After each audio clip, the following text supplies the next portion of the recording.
是不是所有的黄昏恋都注定得不到子女的祝福呢？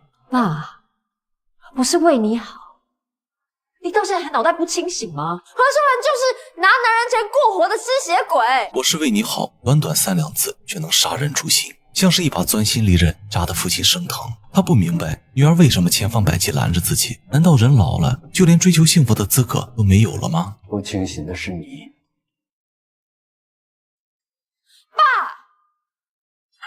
作为一个单亲爸爸，老黄无疑是称职的。他独自抚养女儿长大，从未让她受过半点委屈。即便女儿已经有了归宿，他仍时常挂念，生怕女婿无法像自己一样包容她。小美跟她妈妈一样，不大会做菜，这一点以后你要多担待一点啊。爸，你不要这样讲了。小美也把家里面整理得很整齐干净啊。父爱如山，虽然让小美变得从容自信，但同样也造就了她无比强势的性格。可老黄没想到，这竟成了他追求幸福途中最大的阻力。他和秀兰是在女儿订婚后认识的，对方温柔体贴，蕙质兰心，仅仅相识半年，老黄就认定他就是那个能陪自己走完余生的人。老黄想跟秀兰尽快完婚，但他明白这件事太突然了，小美难免会怀疑对方别有用心。为了打消女儿的顾虑，他只好搬出90多岁的老母亲。秀兰常去看奶奶，她常常帮奶奶洗澡啊、洗头啊，奶奶很喜欢她。她真的是一个很善良的女人。本以为有了母亲的背书，女儿就会尊重她的选择，殊不知这个操作竟成了当晚最大的败笔。老黄越是夸赞，小美的疑心就越重。这个其貌不扬的女人，真的有父亲说的那么好吗？凭借新闻从业者敏锐的嗅觉判断，她绝不会只有表面看上去这么简单。果然第二天，一则爆炸性新闻直接验证了小美的观点。警方发现了一具烧炭自尽的男尸，但死者妹妹却一口咬定哥哥的死绝对跟他的女友脱不了干系。在媒体的推波助澜下，这条新闻一跃成为全网热点，几乎所有人都认定秀兰是个心如蛇蝎的恶女。小美不清楚对方有没有杀人，但她绝不能放任他毁掉自己的生活。于是在下班后，她独自找到秀兰，请求她离开自己的父亲。你爸爸也这么觉得吗？秀兰说自己根本没杀人，和老黄在一起也不是为了钱。小美本想反驳，却被对方手上的婚戒堵得哑口无言。他们竟然瞒着自己偷偷登记了。望着秀兰春风得意的笑容，小美恨不得给她几个耳光。但她不得不承认，这个女人的手段确实不一般。就在小美这边陷入困境的同时，案件的调查却迎来了重大突破。警方发现秀兰的3任前男友竟然全部死于烧炭自杀，并且这些木炭还都是秀兰买的。于是警方当即把她列为首要嫌疑人，并直接将其逮捕归案。这件事很快就传进了老黄耳中，他让女儿赶紧帮忙联系律师。但小美巴不得秀兰坐牢，又怎么可能帮忙呢？他本想找个理由让父亲死心，怎料却听到一个无比狗血的故事。其实那个在车子里面死掉的人是爸爸也认识的一个朋友。什么？秀兰想要跟我结婚，跟他提出了分手。那个李叔叔一时想不开，他才……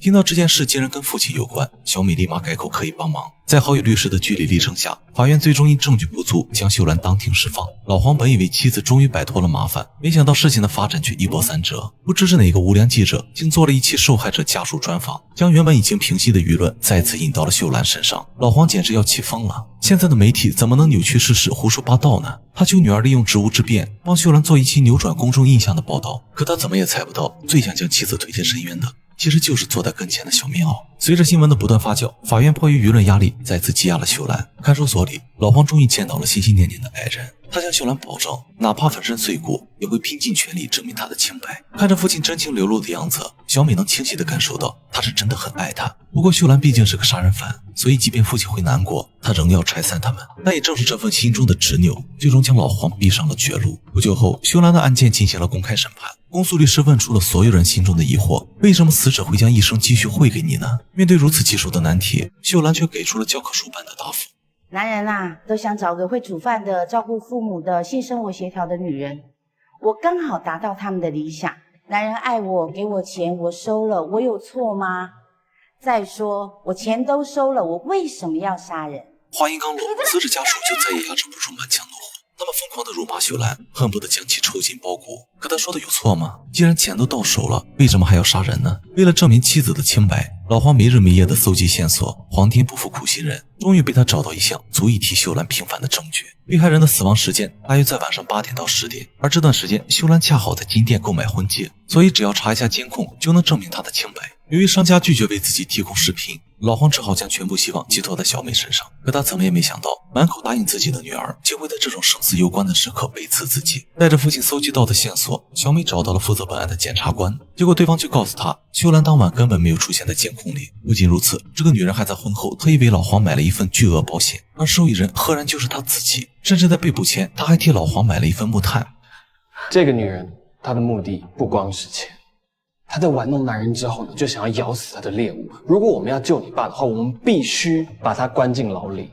听完对方的话，小美顿时乱了分寸。一旦那个女人被放出来，父亲很可能会有生命危险。于是，在检察官的建议下，他直接将秀兰的计划曝光出来。这条新闻对老黄而言无疑是晴天霹雳。别人冤枉秀兰可能是为了钱和流量，但自己的女儿为什么也要这么做？他跟小美解释说，保险是自己给秀兰的保障，木炭也只是用来做菜的。然而这些在女儿看来都是父亲被洗脑的表现。30年来从没红过脸的父女俩第一次爆发了激烈的争吵。他有多恨你还搞不清楚吗？你是傻了吗？老黄的眼中透着浓浓的失望，他不明白女儿为什么会变成这样，难道自己已经糊涂到连好人坏人都分不出来了吗？几天后，法院宣布了最终裁定，秀兰因犯故意杀人罪，一审被判处死刑。老黄还想继续上诉，但律师却告诉他，犯案的可能性微乎其微，因为小美的直播控诉对舆论的影响实在太大了。从法院出来，老黄立马赶到看守所，他告诉秀兰不必担心，自己一定会想到办法的。可是还能有什么办法呢？秀兰真的感觉很累，她只是想要一份爱情，怎么就这么难呢？我们算了吧，你回到你宝贝女儿身边，这样对我们大家都好。秀兰，秀兰，你不相信我了吗？秀兰当然相信老黄了，但她已经被打上了杀人犯的标签，为了不拖累对方，也只能狠下心来跟他一刀两断。望着妻子落寞的背影，老黄终于下定决心，做出一个无比艰难的抉择。当天晚上，他就带着重病的母亲离开了人世。讽刺的是，他用来结束生命的，赫然就是秀兰买来的那包木炭。当小美赶来的时候，两人早已没了呼吸，留给他的只剩下一封冷冰冰的遗书。我不知道自己的女儿什么时候成为了一个恶魔，扭曲事实，造成现在这样的结果。我还是要说，秀兰真的没有杀人。如果我的死可以让案情换来一点转机，那我也值了。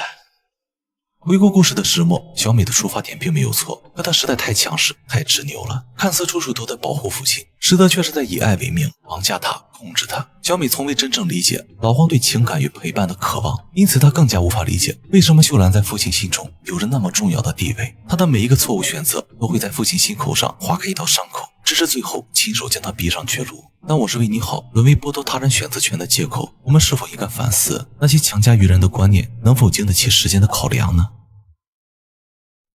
好电影百看不厌，关注亨利，我们下期再见。